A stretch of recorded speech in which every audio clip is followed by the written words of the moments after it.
Welcome to That's Canon, a podcast talking about the Canon film series and other similar movies. This is episode 24, and I'm your host, Phil. And I'm Greg. Greg, this week we talked about 1983 movie Young Warriors. Yes, also known as The Something. What was the other? Like, there's an alternate title for this too, right? Something at Malibu High. The kids of Malibu High, or the graduates of Malibu High, something like that. Young Warriors, 1983. Wikipedia, the graduates of Malibu High. Yes, because this is a pseudo-sequel to a other film called Malibu High. That's right. I remember you mentioned that last time, that there was like a pseudo-sequel. Yeah, because I remember us talking about how a lot of these canon movies, especially like a lot of the Italian movies, do that too, where there's just like playing fast and loose with the sequels and the numbering. So not that it matters. Malibu High is about Kim, a smart-mouthed high school senior whose boyfriend dumps her for a snobbish rich girl.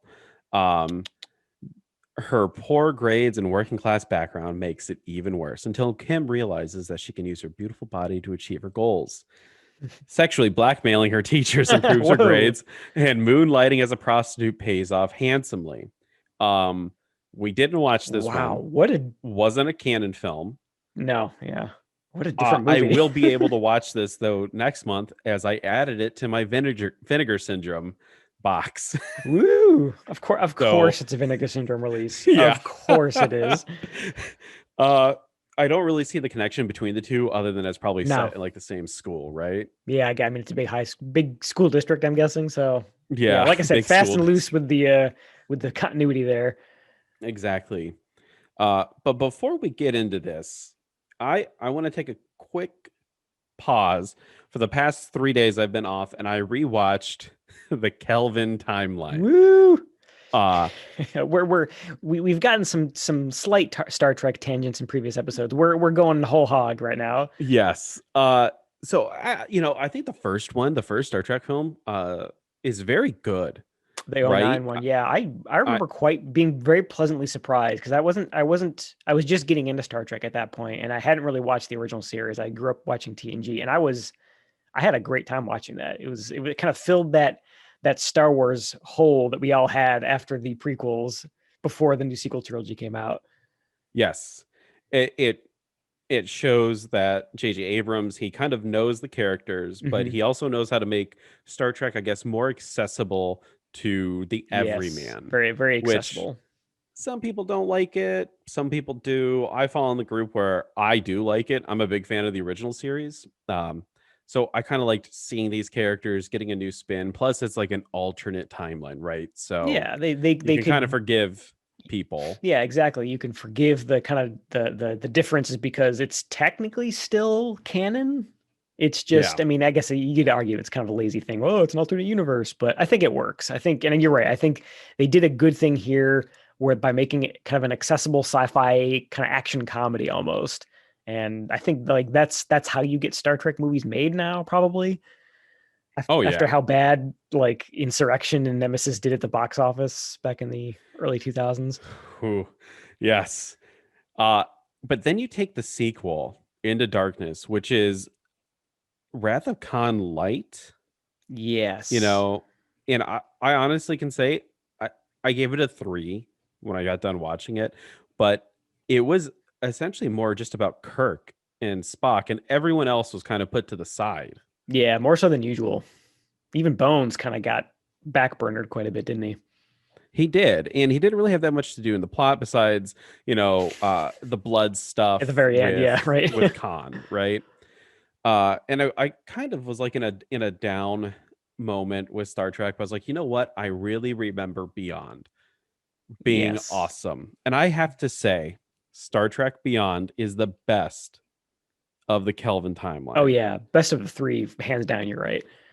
And the fact that it just goes to show J.J. Abrams, he can craft a good story, and he can kind of get a good idea out there. But I think he's not that great of a director, because Justin Lin came in and kind of amped it up and gave it that extra edge that it needed. And when you think that this guy is the Fast and the Furious director, dude. I was just gonna say, like, I remember, I'm not sure if you do, there was kind of an uproar or like controversy, like when they announced him as the director of this, like, oh, it's gonna turn the Fast and the Furious in space, and everyone was just shitting on him for what they thought he was going to do to the franchise. And it Yeah. ended up being, you're right, it's like the best of the three.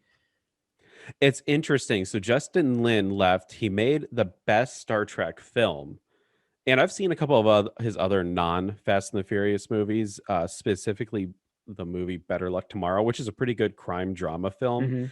Mm-hmm. But then you also get James Wan, horror director, classically known as being like the horror guy, right? Yeah. Saw and stuff like that. Mm-hmm. He comes in and does Furious 7, and he does like the best Fast and the Furious movie. So it's interesting that like these two directors essentially swapped or came into different Different franchises genres, even.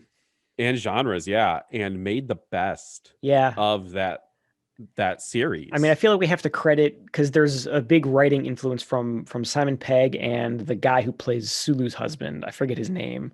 Doug Jung. Yes, him. They wrote a really great movie too. It's packed with a lot of really cool Easter eggs from previous series, especially Enterprise, which like does not get enough love as far as I'm concerned. I loved all that. No. I loved all the references to Mako and the kind of the Enterprise style ship at the end there with the what is the name of the ship at the end that they escape on? Dang it! It starts with like an F. Franklin. The Franklin, USS Franklin, yeah, like kind of that old style like NX class ship. It's just they did a great job kind of doing fan service in a way that didn't feel too hammy. And I mean the what's his name? Idris Elba's character was kind of thin. The whole like they kind of did a revenge plot again, which is kind of but it was still a lot of fun. You know what? I really liked that Idris Elba had this mysterious backstory that was only slightly revealed. That it was kind of like, oh, I got stranded here, and then there was this thing that could like make my life last longer.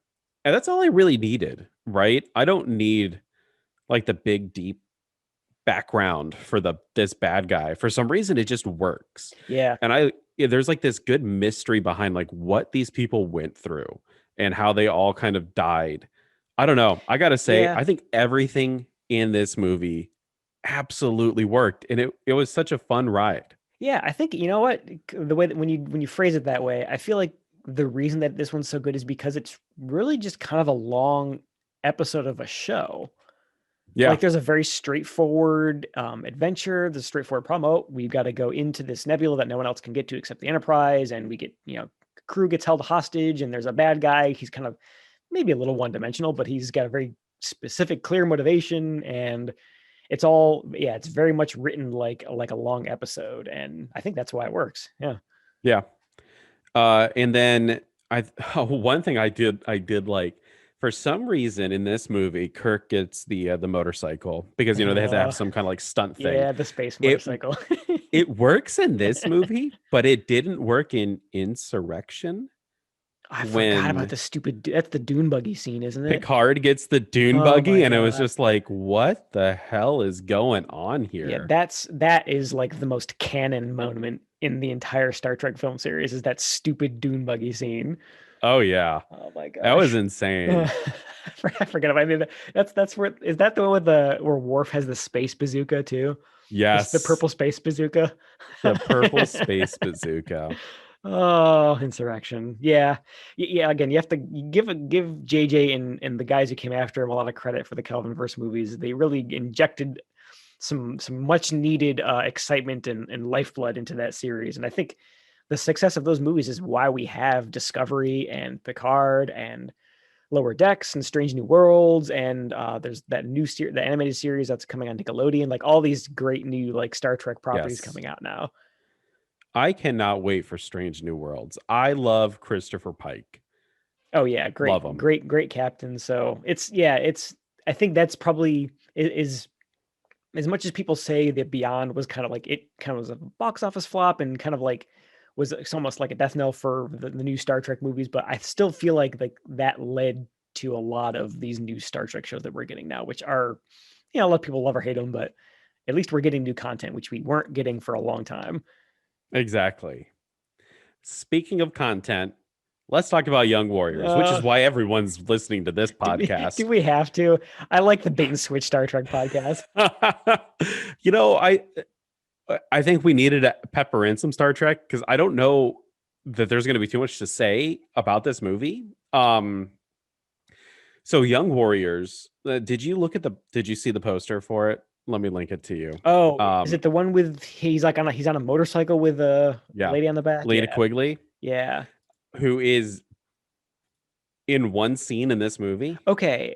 Thank you. Because I remember seeing her in the credits and I was like, oh yeah, I forgot she was supposed to be in this, but I did not recognize her at all. I'd Yeah, forgotten that she was supposed to be in it until I saw her in the credits. Like, who was she? exactly. We'll get to that. Oh boy. Young Warriors was directed by Lawrence David Folds, who's done a couple other movies. He never really hit it big. Not that surprised, but No. there are some scenes in here that are, I think, visually striking. But if this is the kind of content that he's producing, I can see why, because he's also the writer of this movie. So Uh, he's almost 100% to blame for almost everything that is wrong with The fact that you this. use the word blame is very telling. You listeners, you probably know where this is going now. Yeah, it wasn't necessarily good. The one thing I did like is how we watched this movie was clearly from a VHS, Oh, I thought because it that, got the VHS yeah, warning. that was so endearing at the beginning where you gotta get that like Yeah, VHS. It wasn't the FBI warning, but it was like a copyright thing. I was yeah, like, oh, I how loved nice. it. I thought it was great. It kind of sets the tone for the movie that you're about to watch. Uh, it opens up. It's on the beach. You see, a guy and a girl. Guy's getting in his cap and gown for graduation. Hmm. There's a girl that's just in her bikini, and they get on a motorcycle and they start riding away. And immediately I'm captivated. I'm like, what is going on here? I thought it was going to be some, like, they're going to go into the water and swim in their cap and gown. But anyways, Yeah, it's like we're it's, seeing the aftermath. Like that scene already happened, and we're picking up after they're done, kind of yeah, romping around on the beach. And they're getting really, dressed. really weird. But then we cut to the school and we see all the grads Hmm. going through. Very small class. Very small Yeah, like class. 50, 100 tops. Yeah. Everyone's like, oh God, where's Kevin at? Where's Kevin? He's gonna miss graduation. Kevin rolls up on his motorcycle, goes onto the ramp of, where they're doing like the graduation ceremony, grabs his diploma, and they're like, "We're free, Ooh, baby!" after he like power slides through the audience almost. Like people are like diving out of Yeah, their chairs to avoid getting hit. people love Kevin. He's a Oh, badass. that Kevin, what a scamp. As they throw their caps into the air, it freeze frames and goes, "These are the graduates of Malibu High, and this is their And we story." get like the second opening credits. Yes, Young Warriors, starring James Van Patten.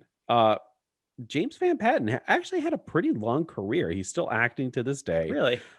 I have seen him in quite a few movies because he is the coroner, or Dr. Hefner, in the Saw series. So he's in like four of those. Really?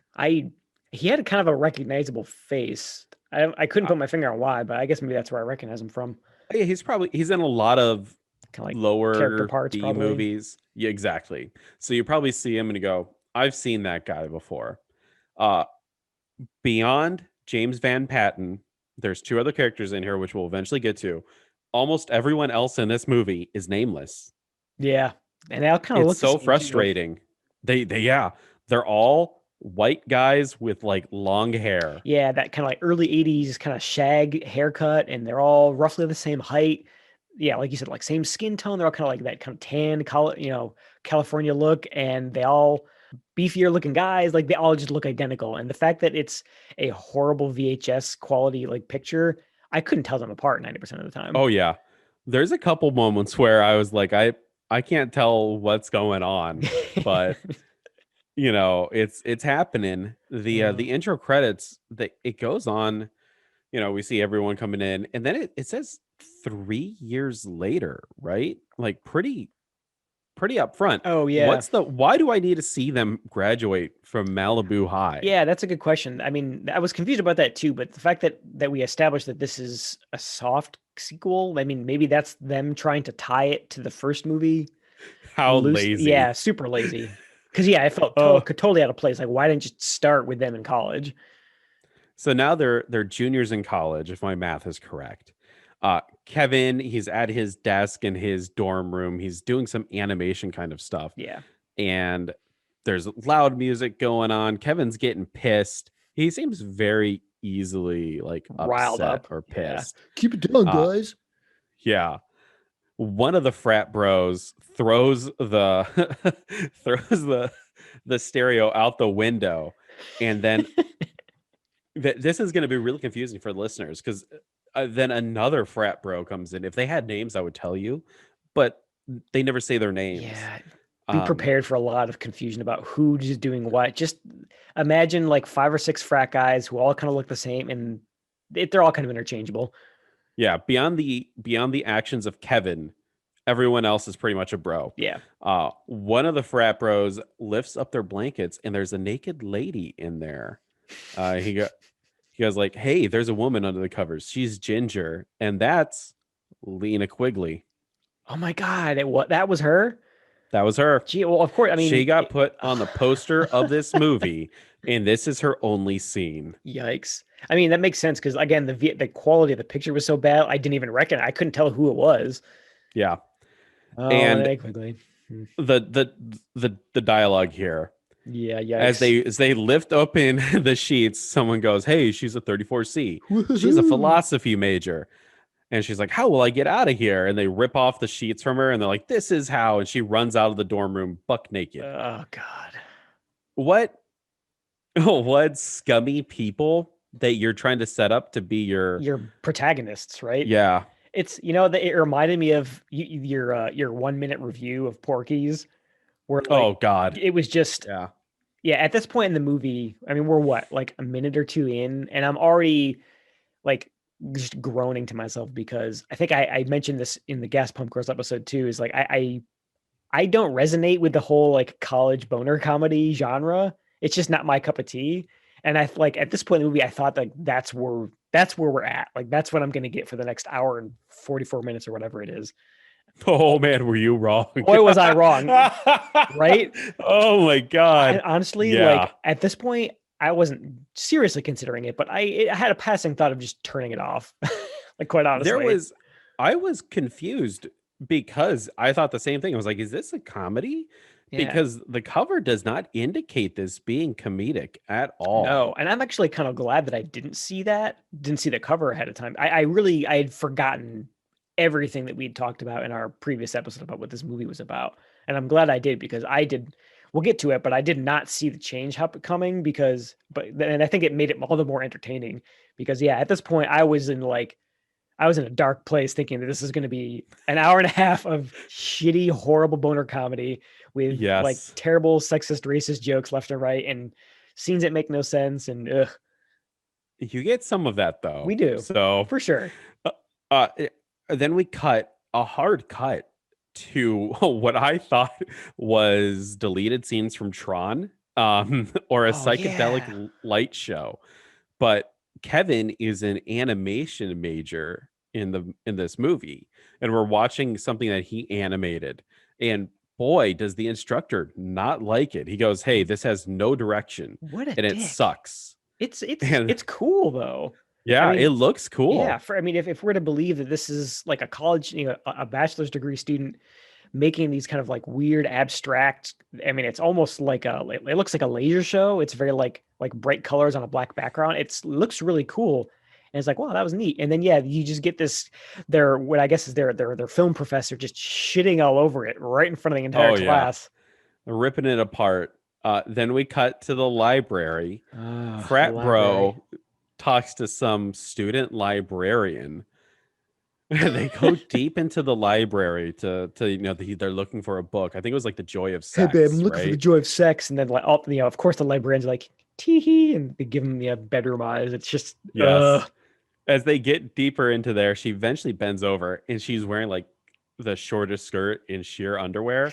She's like, "Is this what you're looking for?" Oh my god. And there's like some nerd through the bookshelf. He's like, Go. "Glyvin." Ahoy, Ringlaven. I was super confused. I was like, what is going What on is this here? movie?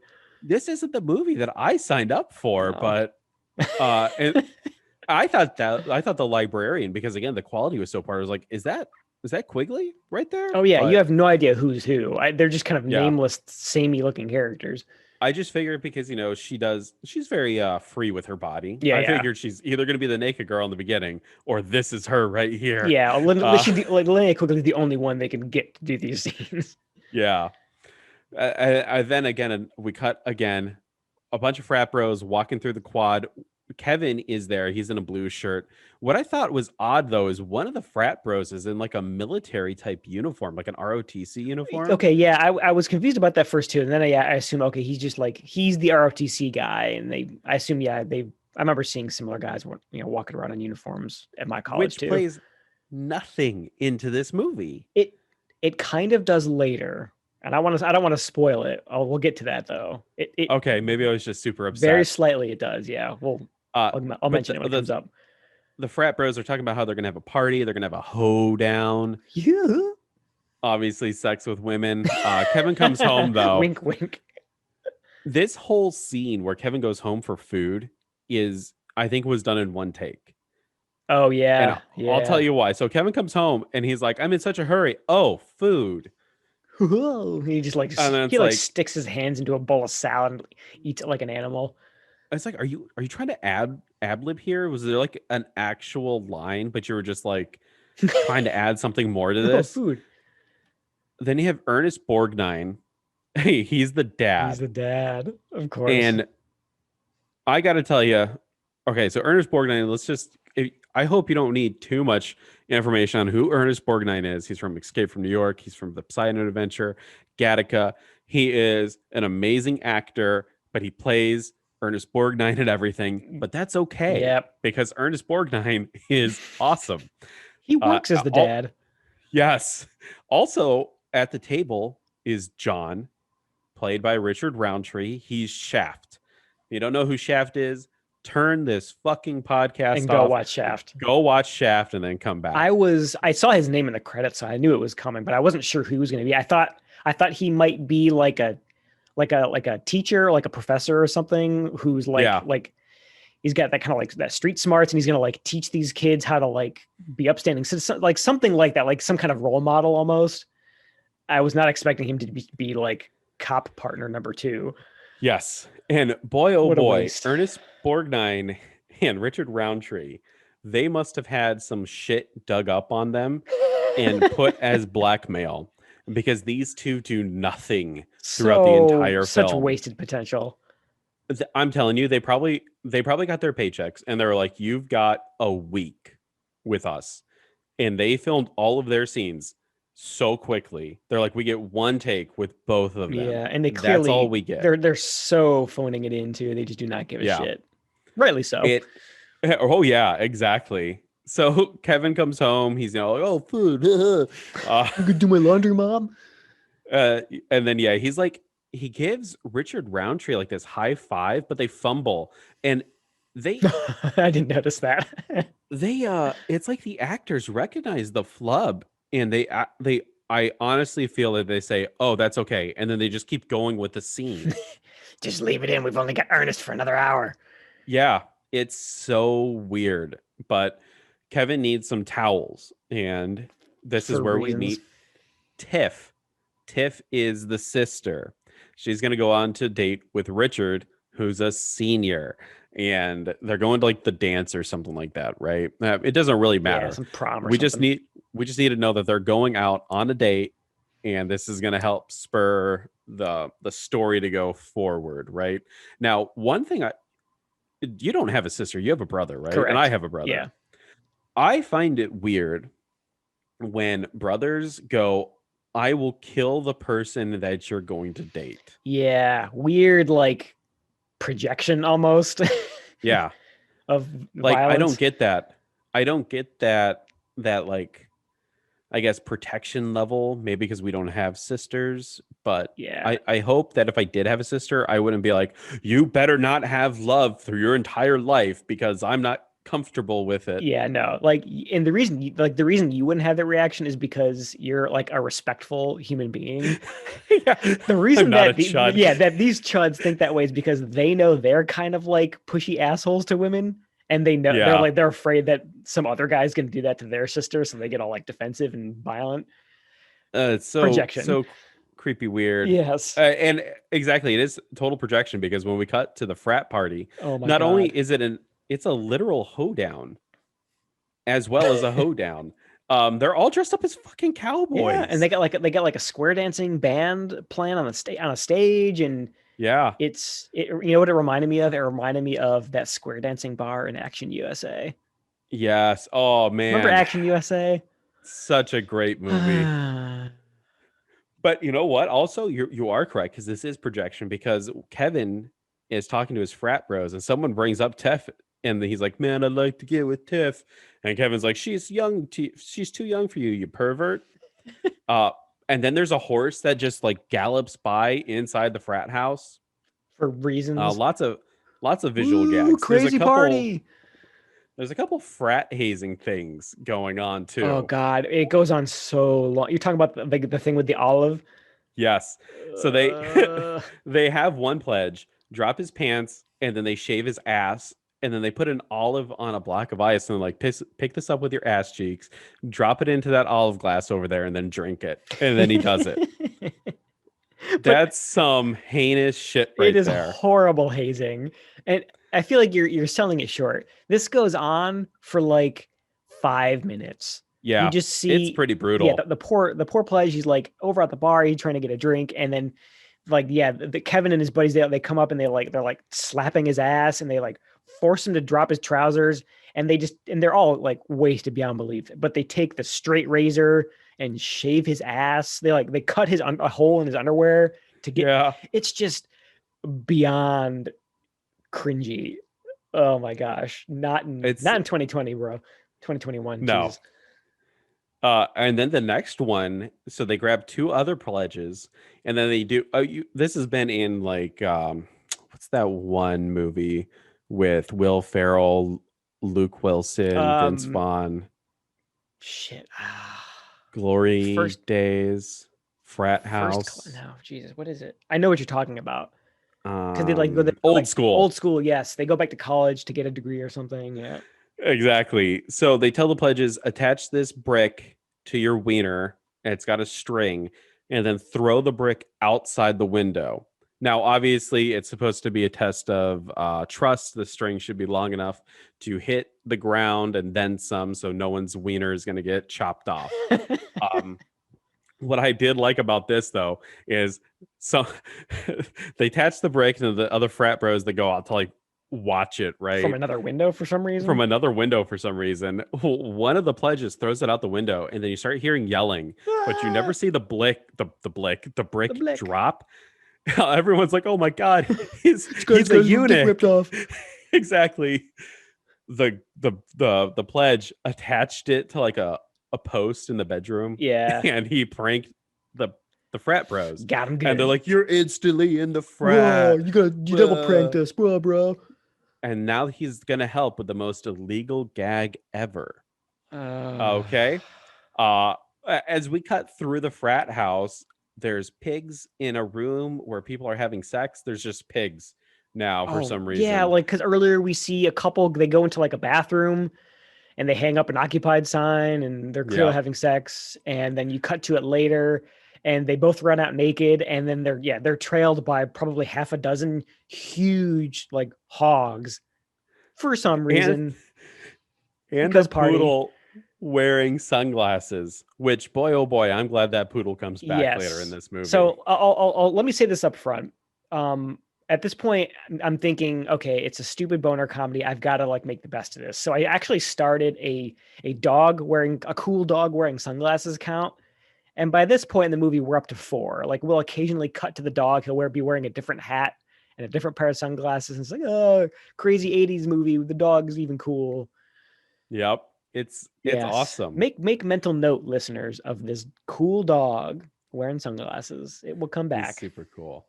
Then we cut back to the dance with Tiff and Richard, and Tiff's like, "I need to get home." So they start, driving home. I thought Richard was pulling some shit because he's like, "Let's take the long way home," and I thought Richard was going to be the bad guy coming up here, right? Yeah. Actually, I think I thought that was going to be the turn. I missed that. I did notice that they were kind of in a weirdly rural road on the way home. I missed Yeah. that. Yeah. Uh, and then the VHS quality gets super poor, but we cut. It's obviously a different set of characters, but we can't see them because it's VHS. No, it's like Uh, we're on our third party now. We had the hoedown party, and then we cut to the prom where Tiffany was leaving, and then we're cutting yeah, to a third party, unrelated, in the woods somewhere. this has to be the gag that the frat bros are doing. Yeah, They get to a car and they put it in neutral and they start pushing it away. Meanwhile, Richard and Tiff are in their car and they start getting harassed by a bunch of people in a van, a black van. yeah, Tiff is getting super scared. yeah. It's like But we cut, trailing them, and it's kind of like bumping the rear fender a little bit, just scaring them basically. yep. And then we cut back to the frat bro party and they're kind of getting the car ready to do whatever the car needs to do. Meanwhile, Tiff and Richard, they're still getting razzed. Richard's like flicking them off and whatnot. Yeah. And then the van makes them crash and they go careening off the side of the road. Yes, it's kind of we haven't really hit the turn yet in the movie, but yeah, kind of a surprising scene. Yeah, but like they're like get him to fishtail and drive him off into this big deep ravine. And then they juxtapose it by Kevin's boner buddies crashing the Boner car buddies. into another party, right? Yes. So now we have Tiff in a car accident fighting for her life, but then we have Kevin and the boner buddies crashing cars for fun. Yeah, like, you see the it's what do they say? It's like poetry. It's like it poetry. rhymes. It rhymes. Thanks, George Lucas. It's what a stupid prank though. Like, yeah, it goes right through the middle of this crowd of people. You could have killed someone. that's how you go to jail. That is how you go to jail. These idiots. These idiot boner buddies. So now we have Tiff. She's crawling out of the car. It's quick cuts between Tiff crawling out of the car and Kevin having fun at the party with the crash car. Because the way that it was cutting back and forth, I thought they were like right next to each other. Yeah, right. Because they're both kind of clearly in the middle of the woods near a body of water. Because when you see Tiff's car is overturned, it's kind of, like I said, it's kind of in a ravine and it's kind of sitting up along the shore of a stream, and that's where she's like crawling around out of the car on the shore of this stream and screaming. It's like, are they? Yeah, I thought they were in the same place. I thought they would like hear her screaming and come running over. Exactly. There's actually one point where Kevin starts to go across to the other side of the river, and I was like, "This is obviously the same area," but Did they not see but this it's happening? not. No. As Tiff gets farther away from the wreckage, the car explodes. Richard's inside of it. He's dead. So we know Very Richard's dead. not going to be the bad guy. But we do see from a distance the hoodlums that caused them to crash. Yes. And Tiff starts getting very scared and she starts screaming for her mom as they strip her naked and rape her. This has to be, I think the rape scene in Death Wish was a lot worse. This one was very upsetting because Yeah. this is a high school student. Yeah. So it was very graphic in that way because she's like screaming for her mom the entire Yeah. time. Honestly, I was gonna say I think that's and you compared it to Death Wish 2, which is what I also was gonna do, and I think that's what pushes this one past Death Wish in terms of disturbingness, I guess, is the fact that as she's being held down by these, they look like bikers, but they're driving a van. I'm not sure what that's about. They're holding this high school girl down and they're like cutting her clothes off her with a switchblade. The fact that she's screaming and crying for her mom through this whole thing is that's what pushed it over the top. It was I mean, not that any of these horrible rape scenes are easy to watch, but this was harder to watch than normal. Yes. It's the next day. Kevin and the frat bros show up to the hospital. Tiff is in a coma. She has bruises all over her face. And not to make fun of the scene, but at one point the mom is like, "Oh yeah, and the boy that was with her," and then Ernest Borgnine just so super matter of factly goes, "And he's dead." He's dead. Yeah, no shit, movie. We saw the car explode. No emote, nothing. It's just Ernest Borgnine going, "He's dead." He's dead. I can't do an Ernest Borgnine voice. I'm sorry. It's all right. It's a hard, rare. It's a rare impression to be able to do. Yes, one day I'll get there. Kevin asks Ernest Borgnine what he's going to do about it, but Ernest is doing it by the book. He's waiting for reports, other evidence. Kevin's like, that's you're being held back by the red tape of Red bureaucrats, tape, and we need yes. to go out there and do something. Uh, Yeah.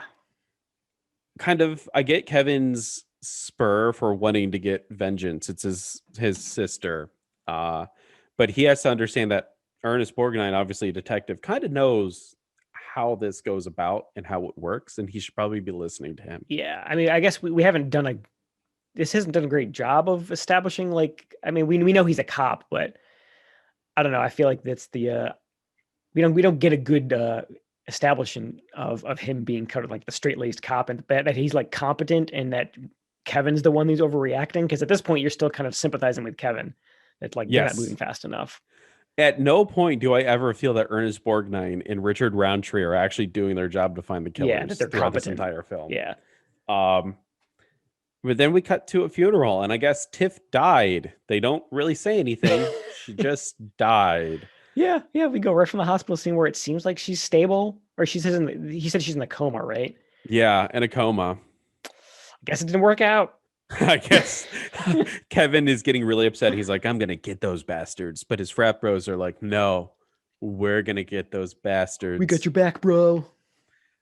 So they start playing Junior Detective Batman and they go to the scene of the wreckage, and I guess they are better detectives because they find a matchbook that says the Yeah. Jalisco Cantina, a bar, and they're like, maybe this is where the bikers go. It, And I can see the link, right?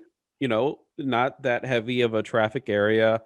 This is where the crash was. Here's the matchbook. I This gets us yeah, I from point A to guess. point I B. feel like it could just as easily have been just random piece of trash that washed up along the Yeah, which is ravine. Ernest Borgnine says too Yeah. Oh, yeah, later he does. on. Yeah. It's like they Uh got lucky, I guess. Movie convenience. exactly. So they don't have enough money for multiple sets. This has to be the place that they go to. This is the Uh bar. Yes. so they go to the bar. Kevin and one of his buddies go up and they start talking to the bartender. And here's some racism for you because it's not canon Yeah, without it. it wouldn't be a They canon movie. order they order a couple beers. Obviously, they look younger. They look younger in movie realm, but these are all like 30-year-old men. At least, yeah. Yeah.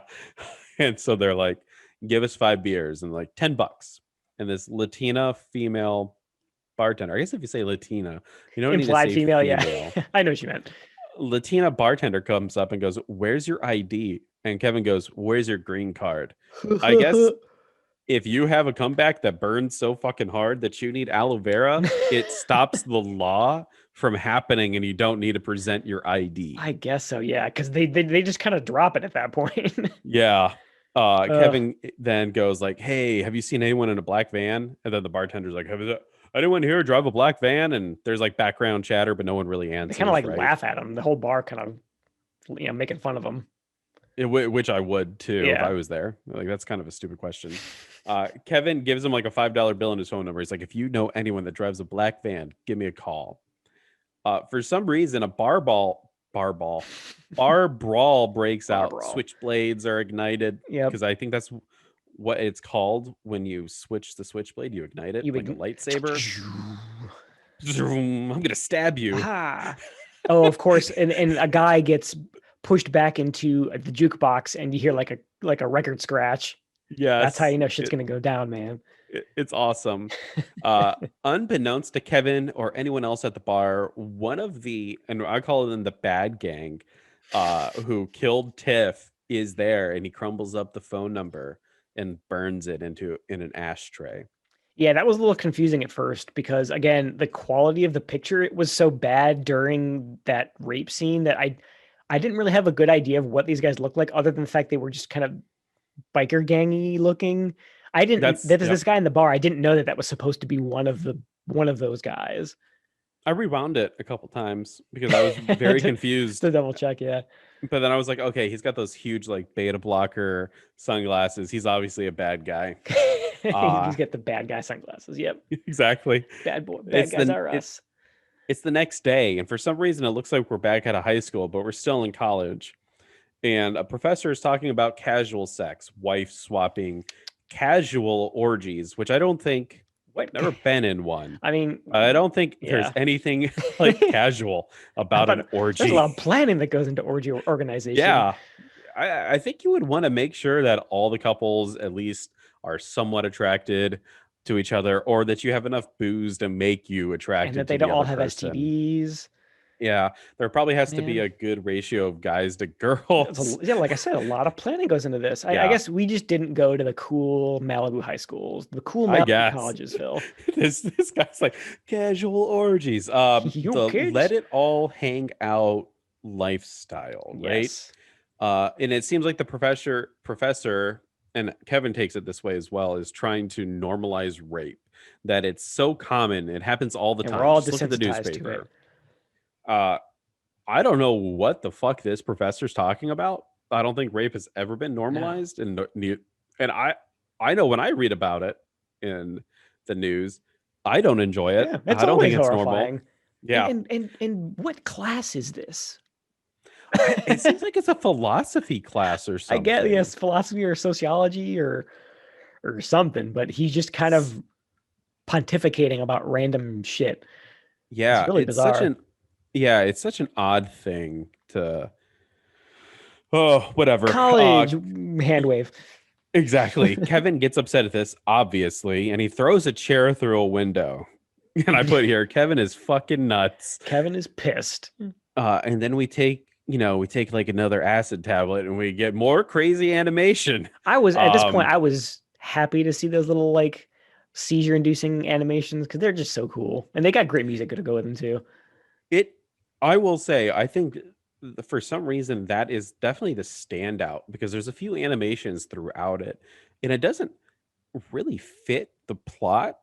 I think the last one does more or less, but maybe this is just too abstract for me to get. Yeah, I don't know. they at the end. Well, we can talk about it at the end, but yeah, I think they're peppering them in so that they want you to think that he's like trying to express his frustrations through his animations, and they're becoming darker and darker. But yeah, they're Yeah. so abstract and flashy, and things are happening so fast you can't really tell what's happening until that last one, like you said. So, yeah, I guess at this point I'm just treating them as kind of cool interludes. Exactly. A way to transition the film because they don't have another way. Uh Kevin is showing his frat bros at this and Kevin's like, I don't really know where my animation comes from. Yeah. And some other frat bros like, it comes from your dick, man. Oh my And this God. upsets Yeah. Kevin. And Kevin kind of storms out and the girl's like, why would you do that? Kevin's upset His sister because of just his got raped and sister. murdered. Like, she's Yeah. right. What are they like? These guys, they're horrible friends. It's interesting, that's for sure. Oh Then man. we cut to Kevin in bed, tons of candles, some woman getting naked. What's going on I here? don't know. We cut from a rather dramatic scene of him kind of expressing his feelings to his friends and them not understanding and him storming out. Kind of important, I feel like, to the plot. And then we cut to this what is basically softcore porn, right? I I honestly thought I was like, is this turning into a horror movie? Are they about to like have a seance or like are they going to exercise Kevin? Because there's just way too many candles here. That's I didn't think of that, but that's great because it did have that kind of seancey look to it. All the Yeah, lights were out. It was just completely candle lit. There were probably two dozen candles around the room. It did not look like the softcore porn scene at first. It could have been, yeah, like they were trying to contact the ghost of his dead sister to find out who killed you. Tell us who I killed you. the scene looked way too good for being in this movie. That's true. Like just with all the candles and stuff. It was, yeah, the lighting and the how it was all set up. Yeah, I mean, for unfortunately, it was wasted on like a kind of awkwardly long love scene between Kevin and this. I don't know who she was. Was she in the previous scene? Is she one of the characters we've seen so far? That's the thing. She showed up in the last scene. She's the one who confronted the frat bro. Ah, And that's right. Yeah, I this guess they is later. Lucy, who is one of the one of the characters in this film. If you want She's to a say that, character. if you want to call any of these people characters, That's how little we have to character. Yeah, like you said, characterize these people because they're all so interchangeable. Lucy is played by Anne Lockhart. She's currently in the show Chicago Fire. She was in 94 episodes, all of them uncredited. She's the dispatcher. And then Uh-huh. she was also in this web TV series called Star Trek Continues, Oh, like a fan where, series? yeah, Interesting. Grant Imahara is Sulu. Really Yes, and Christopher Duhan is Scotty. And this is the son of James Doohan. weird. These fan shows are a lot bigger budgeted than I remember them being. Christopher Doohan was in Star Trek Into Darkness as transport officer. Man. So what you're saying right now, Phil, is that Young Warriors is Star Trek canon. Yes, it's Star Trek canon. Somehow these all link up. Oh, that's great. So our It, Trek tangent in the beginning wasn't quite so crazy now. no, Awesome. there's Trek everywhere if you look hard If you enough. look hard enough. I like it. But yeah, this actress, she's been in a lot. She's done a lot of voice work and stuff like that. Oh, So good for good for her. Anne Yeah. her for kicking it around. She put her dues in the very beginning of Young Warriors. But so they start having sex. There's no really reason for it. No. Kevin says that they need to start patrolling the streets because they can't wait for the cops. Someone's got to do No. something. They got to get revenge for Goddamn Tiff. cops in the red tape, man. So they get into their Jeep Wrangler or whatever the fuck this is. And they're driving around at night and they come up to two guys who very well just could be changing a tire, Greg. Oh my god. Okay, so that's exactly what I thought this was. That's what I thought it was at first, because they had it up on a jack and they were changing a tire, and they just start beating the shit out of these guys. Yes. I'm assuming they think that they're stripping this car for parts, but it looks like they're just changing I tires. guess, yeah. That was my only guess as well, as like what they were doing. But yeah, from what we see the same things that the characters do, they could, yeah, very easily have just been, I got a flat and they're changing the tire. That's it. Kevin and his boner buddies immediately get arrested. Boner The cop gang. shows up out of Oh nowhere. my god, yeah. Uh, Right away. Ernest and Roundtree are there, and they're giving shit because they're like, "Hey, you're messing up our investigation." And then they bring up the matchbook again, and they're like, "Hey, if this was actual evidence and not just a piece of trash, you've messed with this so much we can't get fingerprints from it. Right. You've ruined our one piece of evidence." And Kevin, he has some remorse there. He's kind of like, "Damn, did we actually mess this Are up? we the baddies? Yeah, he does kind of walk out of the room. Are we the best? Yes, We're you our are, own Kevin. enemy."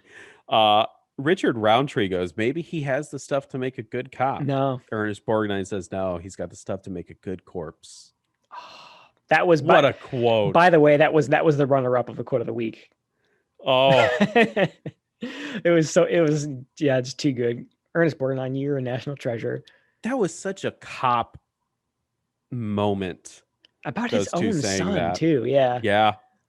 Cold, man. Hard truths. Hard truths. Hard truths.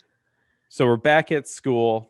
Kevin is getting a little bit of shit from the professor. He's like, "If you give me another scare, I'm going to need a triple bypass," which I don't think it really works that way. Bypass means like you have clogged arteries and stuff. Yeah, not I that guess, she just yeah, got scared. the outburst before he had almost had a heart attack. Yeah. I guess. I don't know. Kevin's like, "Why don't we just kill all the criminals?" And the professor goes, "Hitler tried to do that." Seriously, like, what was that comment? Yeah. This is our protagonist, and he's talking about exterminating criminals. Yes. And then as all the students leave, Kevin's like, "Let me talk to you, professor." He's like, "I'm having extremely violent thoughts and I want to, like, I guess, hurt people." And the professor goes, "You should see mental health." And he just Which, if walks you're out. having violent thoughts, you should be going to mental health. Yeah, well, because what does he say? He talks about I saw someone getting stabbed the other day, and I was like rooting for the person doing the stabbing or something like that. Yeah. And the professor, again, rightfully so, is like, you should see a shrink about that, dude. That's not normal. Yeah. It is not normal. It is not normal at all. Kevin gets upset at the professor again and he leaves. Yep. And Lucy's there. Lucy, they're walking, Yeah. they're talking. Yep. Lucy all of a sudden cares about Kevin, even though we've only seen them have sex. She wants Kevin to open up. Tell me about your issues Tell me how you're and your feeling. worries. Kevin doesn't want to do any of that. Nope. Kevin wants to hit the streets tonight. We're doing it again. We're going out again. Which yeah, I love that Kevin. He's a man of mean and focus. Conviction. Yeah, no he got arrested the first time, last time. This time's going to be different, guys. Trust me. Here's also another poodle moment. The poodle is in this when Kevin's like, "We're going out tonight." The poodle is They there. bring the freaking dog with them. I think we're up to at this point. I was genuinely confused because back when this was a boner comedy, the scene the cool dog with sunglasses kind of was on brand for it. Now it's just weird because we've had a pretty Yes. sizable tone shift at this point, and yet we're still seeing the kind of the cool dog wearing the hat and sunglasses. It does Yeah. not. I mean, we realize why later, but it does not fit at all with what we're seeing. No, it doesn't at all. So as they go out to head out into the night, Hmm. Richard Roundtree, they're talking about the black van. And Ernest Borgnine's like, that's the van that, Tiff, blah, blah, blah, right? Right. And Ernest talks about how Kevin is getting angry and tensed up and how he thought the death of Tiff would push them together, but it seems like they're just pulling them apart. Uh, the Oh. gang park their Jeep outside of the cantina from earlier. One guy stays behind in the car. So was the guy who stays behind? Earlier on they were like, yeah, we're going to go out again. He was kind of reluctant to go. He's like, oh, it's kind of sudden, isn't it? And then they kind of basically peer pressure him into going. What Yes. was that the kid who pranked them back with the whole like bricks around their schlong thing in the beginning? Was that I don't guy? know. I don't know. I was working really really hard to try and separate these characters a little bit, and I thought that might be him, but I don't. Who knows? These characters, besides Kevin, are so, yeah, They're just so they're so bland. Yeah, interchangeable. I tried. Uh, since we know that the one guy is being left behind and the bad guys come up to the Jeep, this guy Yeah. is not going to live for that long. No. Uh, and he doesn't. The gang comes back to the Jeep. His friend has his throat slit and he's dead. Yeah, it's pretty violent. I mean, you don't see it happen, but they like yeah, he's like slumped over the dashboard, and they like were jokingly like, oh, he fell asleep, and they like push him back, and they like his throat is not just cut. I mean, it's like they practically like half decapitated him. Like Yes. it's a really like gnarly looking like makeup effect that they did on his throat. It's surprisingly violent. Obviously, Kevin's now getting chastised by Ernest and the mom about being a vigilante and how he needs to stop Yeah, they got his friend killed. before Jesus. he gets killed himself Yeah. because they just got his friend killed. But Kevin doesn't give a shit. Kevin, he only Nope. cares about vengeance. And then he goes back out again. This, like, I guess the same night. There's like a toll booth gatekeeper guy, and he's getting mugged. The poodle immediately springs into action and Arrgh. bites one of the mugger's Yes. hands, and it causes the mugger to shoot Kevin in the arm, like Yeah. kind of grazes him, Yeah. right? Hits him in the shoulder. Yep. Kevin goes berserk and just starts beating the shit out of this dude. Yes. It's like one of It's those cases where he's clearly like the bad guy's clearly knocked out, and then he gets like three or four more punches in just out of pure rage. yeah, You've seen it in a million movies, and that's what you get here. pretty intense. It's Yeah. pretty intense. And then we go back to the frat house, and for some reason, they all have guns. Okay, here is where the ROTC guy comes in. I think, and I didn't go back and rewind it to see for sure, but I think what he says, I think he stole those guns from whatever base he was reporting to for ROTC duty. I think that's what it Okay. is. All right. I mean, I'm not 100% sure, but I think that might be why. So I'll give the movie a little bit of credit if they did do that intentionally, but I mean, they've broken so many laws at this point, right? Can you Oh yeah. as someone who is formerly in the service yourself, what kind of punishment would you be in for if you were like stealing armaments from a military installation? Unfathomable. Because if so, everyone thinks like when you're in the military that you're going to carry a gun around everywhere. Yeah. Besides being in basic military training, I never held a gun for the rest of the time that I was in the service. In fact, when you go on a military installation, Mhm. only the people who need to have guns, which are like the cops and stuff like that, generally have guns. You would have to go to like where they have all the weapons at, Yeah, like an break into there, be able to get them out, and then also get off the base. yeah, right. Like, and that's kind of what was going through in the back of my mind. Like, how did he get out of a base or some kind of arsenal with all this stuff? Like, what other scary, horrible crimes did he commit? Just getting these huge guns out of that base. It would be almost impossible to do, I Insane. would say. Insane. These kids I are love like, it. they're not in for a penny, they're not in for a pound, they're in for like a ton. Jesus, at this point. It's so great. Yeah, and I love how casual they are with the guns too. At one point, one of them like points a gun at one of their friends. Oh yeah, like yeah. I mean, this movie has tons of. I mean, we've done the safety reports in other episodes, but I stopped keeping track at this point because yeah, they're just like they've got the guns like in a pile on the bed basically, and they're like, whoa, cool, and they're like yeah, pointing them at each other, and presumably they've loaded them at this point.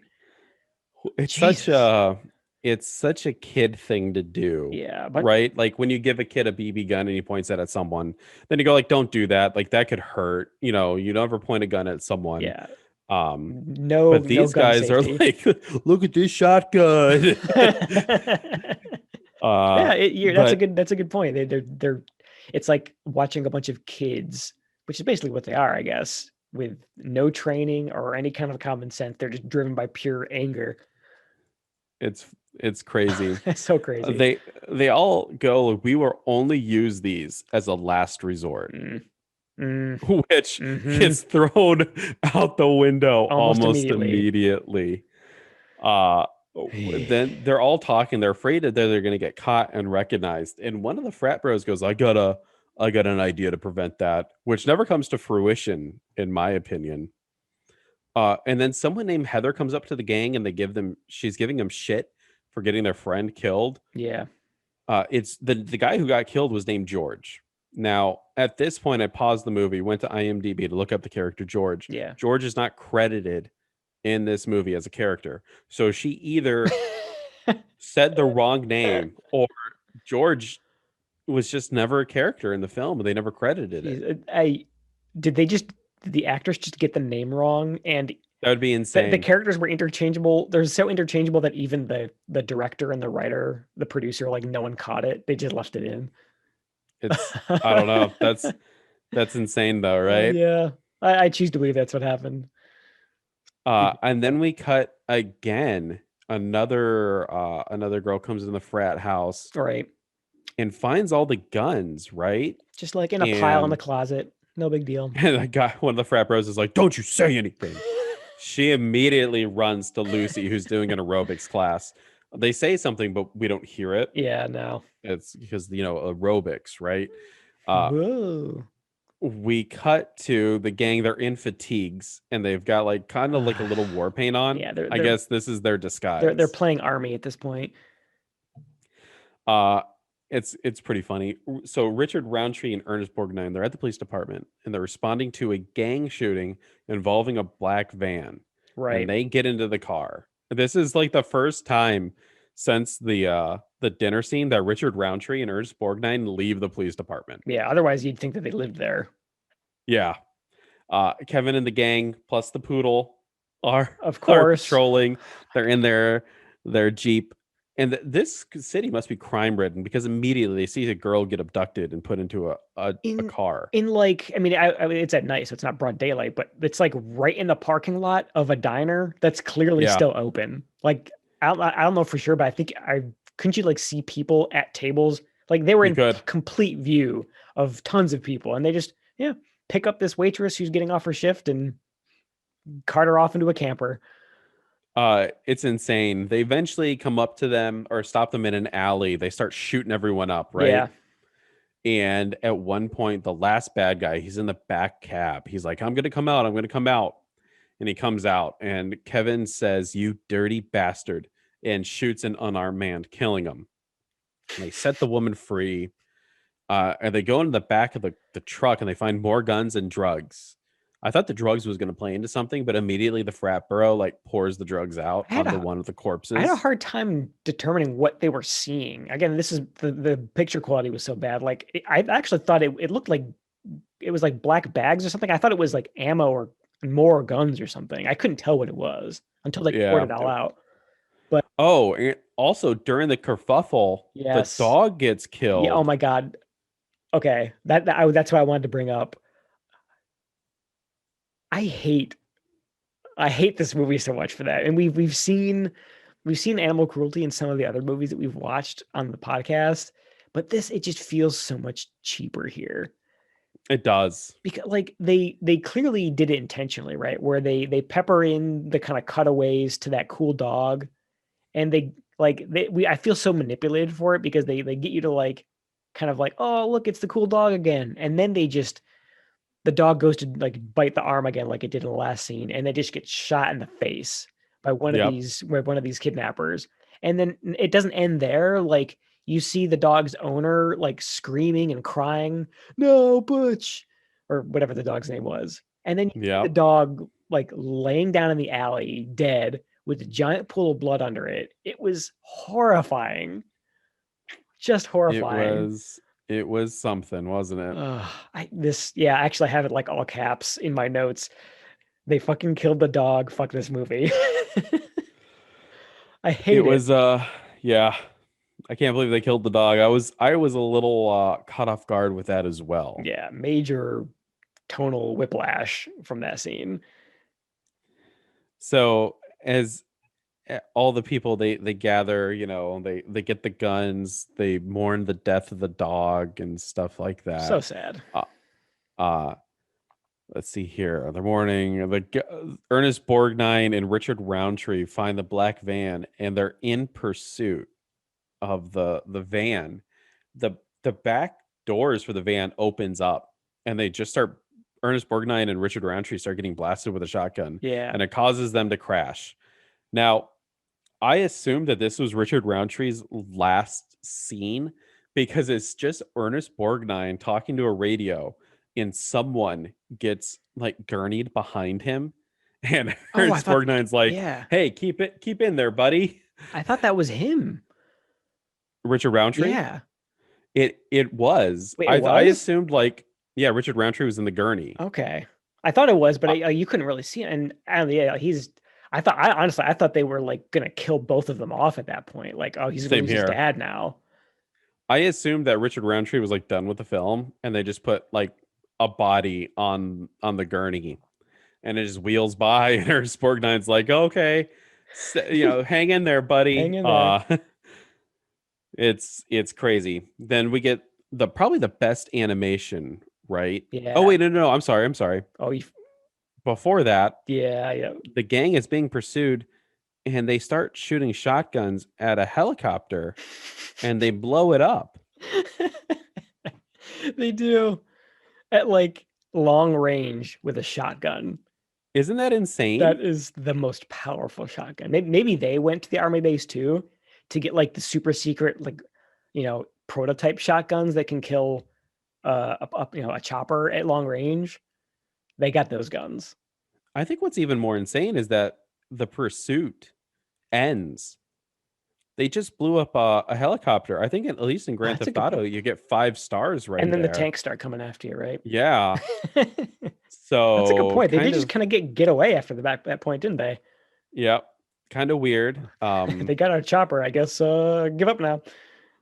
But then we get the best um animation. It's like a bunch of snakes, Yeah, very angry snakes. snakes and skulls and lightning bolts and Obviously, this shows the emotional state of Kevin, who's snaky. he's Uh turning into a snake. He's a Slytherin, and he's exactly. actually Voldemort at this point. So lots of violence, lots of anger. Yes, Very cool.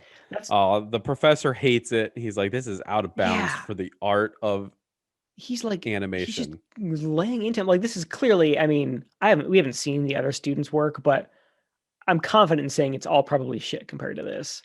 I'm assuming it's like rabbits. Yeah, If this rabbits. is like out of bounds, it must be like rabbits. Yeah, some very nice, fluffy, inoffensive things, and he's coming in here with this really cool, like, almost looks, yeah, like a laser show or like a heavy metal music video or something like Yeah. that. It's really cool, but this professor, he's not having any of it. He just hates it.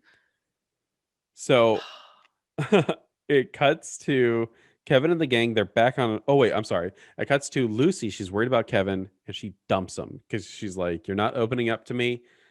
I don't want to see So you we're again. done."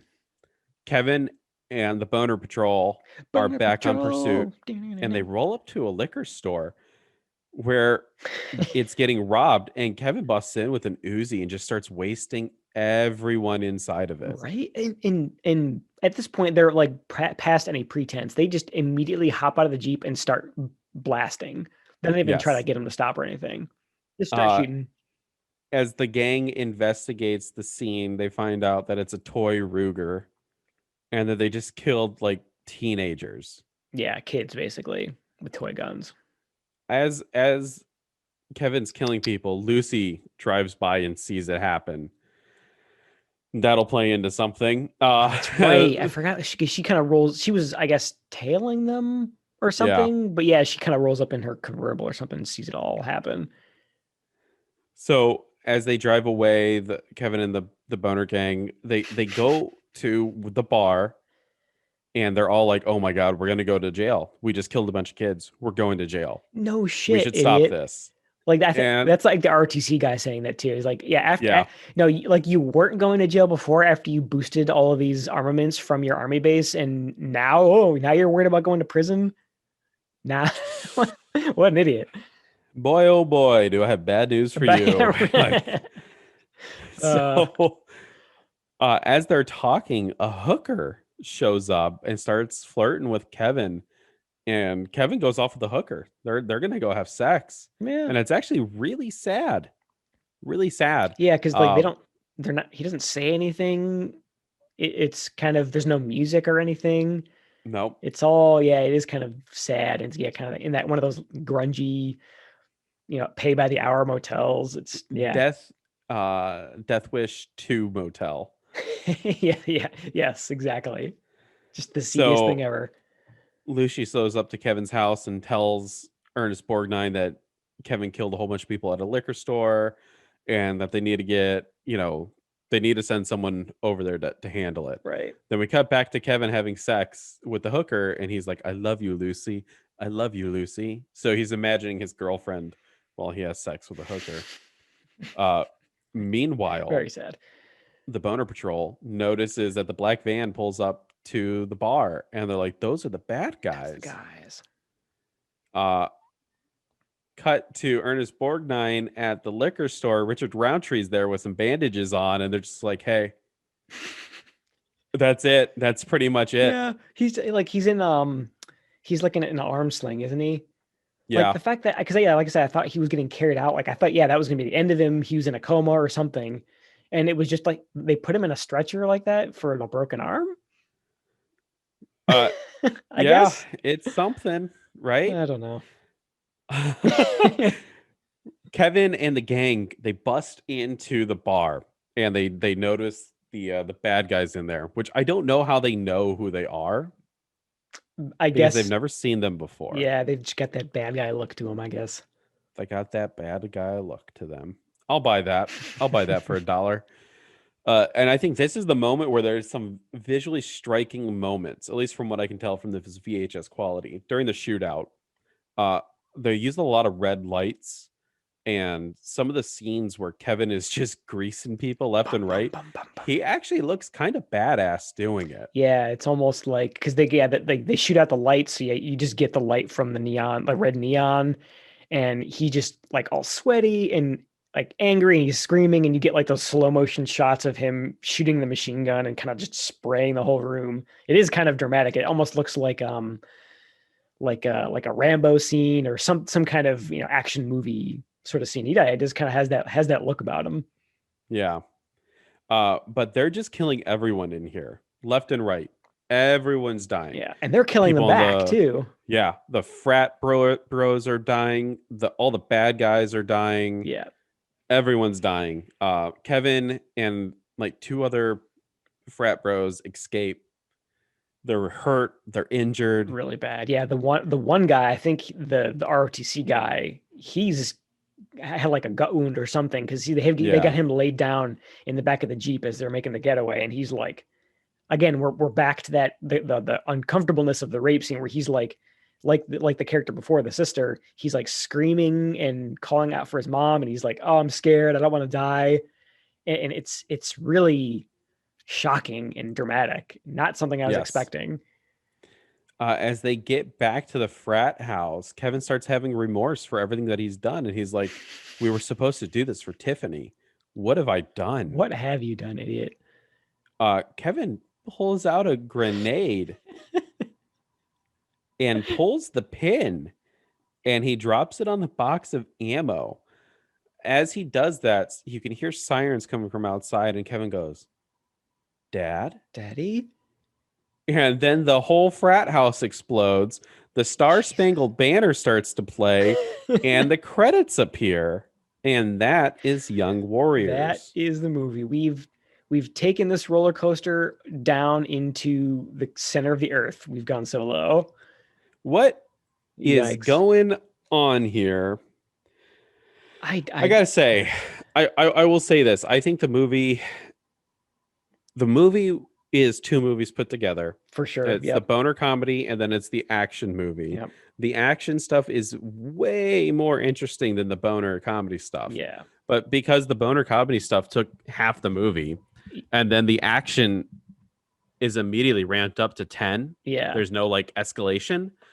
Yeah, both of them become just pretty blah. Yeah. Yeah. Honestly, I like I said earlier, I was sort of relieved that it kind of transformed at like the 30-40 minute mark from the boner comedy to this vigilante teen drama revenge movie, which I found a lot more interesting. But it didn't feel, yeah, like you said, it felt kind of, they tried to do two things. They tried to have their boner comedy and the vigilante thing, and neither of them really worked out. Yeah. It's, I don't know. I I feel conflicted about this movie because I sort of hate it, but I also kind of have to respect it because it had me going and it surprised me. Like I didn't know that turn was going to happen, that big flip in genre and tone. I almost Yes. have to respect it for that because I there's the movie you've heard me talk about a lot, The Guest, and there's a kind of a transformation in that too, where it's kind of this like war drama. A guy, a guy's buddy from Iraq comes back to visit his family, and then it sort of turns into this kind of like Terminator action movie towards the end. I kind of like when that happens in movies, but this movie just did it shittier.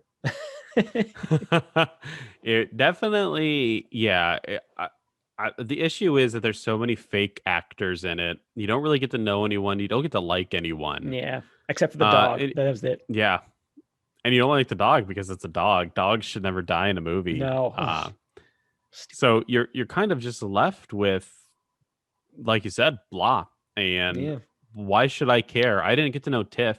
It sucks that what happened to Tiff, that's for Oh sure. yeah, yeah. But I never got to know her as a character. So I don't And know. Everything just seems so superficial very, throughout the yeah, entire very film. superficial. And I think the fact that we didn't characterize the main guy enough, and what little characterization we did get was all negative. It was all like Yes. he's kind of an asshole frat guy, and we're expected to sympathize with him as he's kind of, taking this downward spiral into like vigilante violence. Like I don't care about any of these people. Like these guys are reaping what they sow, Oh, as far as exactly. I'm concerned. 100%.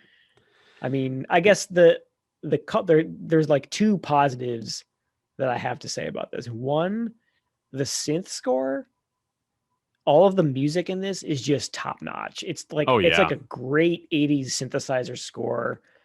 It always fits the tone really well. And honestly, in a lot of ways, there were some parts that actually reminded me of like a John Carpenter score Yes. almost, especially towards the end where you get these like practically horror scenes, action scenes. It all fits really, really well.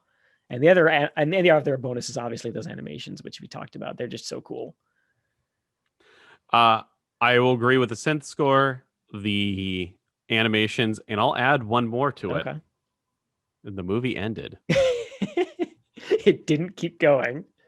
It was, It's I don't know. There was points where I was like, I kind of like this, and then it just quickly turned into me not liking it. yeah, I felt the same. It's hard to, I know we like to give star ratings to this. Up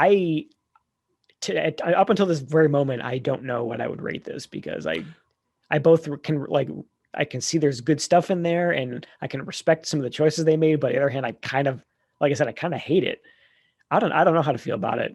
I mean, I didn't rate it either because I wanted to talk to you. This was one of those movies where either I'm going to rate it too high for it's what gonna it come is, down.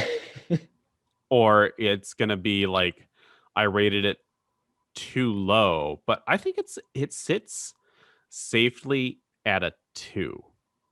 Yeah, if I had to ballpark it, I'd say yeah, like a one, or like a high one or a low two.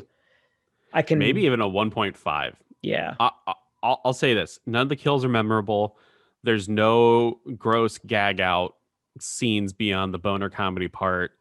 Uh, besides the very uncomfortable rape part in the beginning, hmm there's really that nothing that kind of like sticks with you. Richard Roundtree and Nurse Borgnine, they don't do anything wasted. throughout the Yep. entire film. You know what? I'm going to give it a 1.5. Yeah, I think I think that sounds about right for me too. And I think yeah, it's that 1.5 for the couple of cool things, the music, the animations, um, couple and just general kind of an interesting idea. You know, they if it was intentional, the idea of setting up a boner comedy, kind of a weird college Animal House kind of thing, and then turning it on its head to try and do something different, I can give them a little bit of credit for at least trying. But the execution was terrible. Yes. And Oh, what boy, could have been? the last little bit of notes here that I have for this one, this is back when I was still keeping track of it.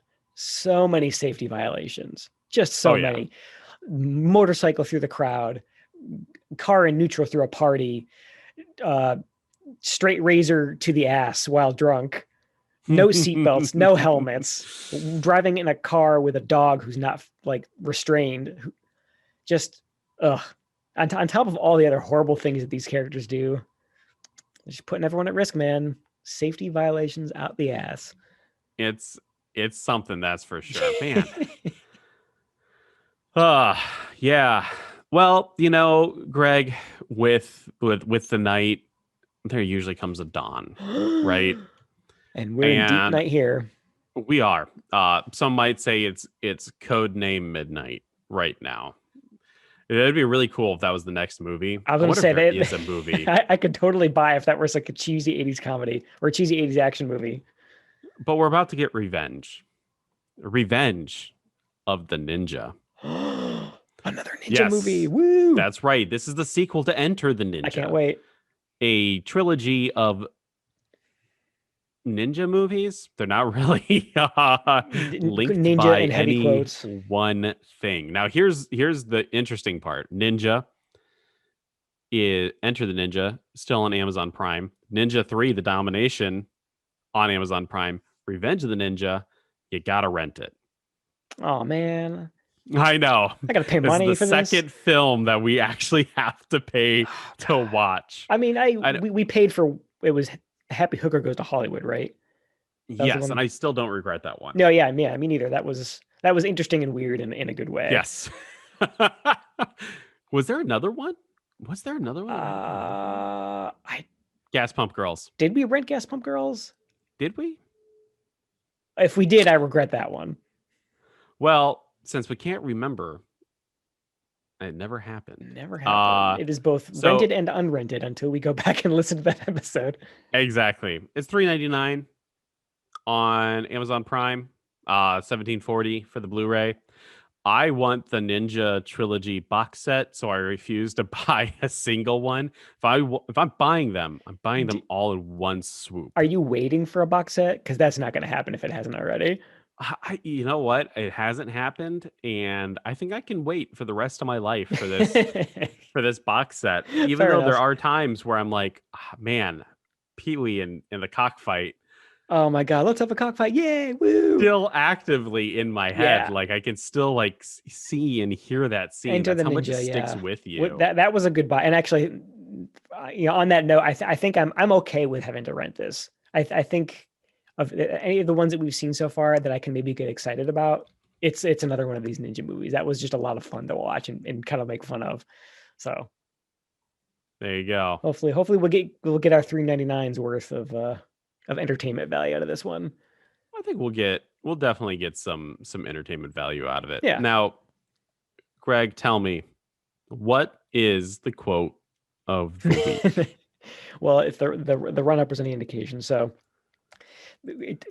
take us back to the scene, one of the classroom scenes where where Kevin is starting to become unhinged and having all these violent thoughts, and he starts to argue with the professor, and the professor says, "You're crazy, you're nuts," and then Kevin replies with the quote of the week. Bullshit. I've been listening to that garbage since the beginning of the semester. You know, you talk about rape and murder like you're reading off baseball scores. How would you act if it were your head?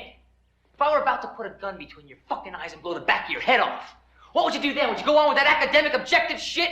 How about people? How about if we put you away? You're crazy, nuts, and I'm giving you the benefit of the doubt. Well, you think I'm crazy? I'll show you what crazy is! Kevin, no!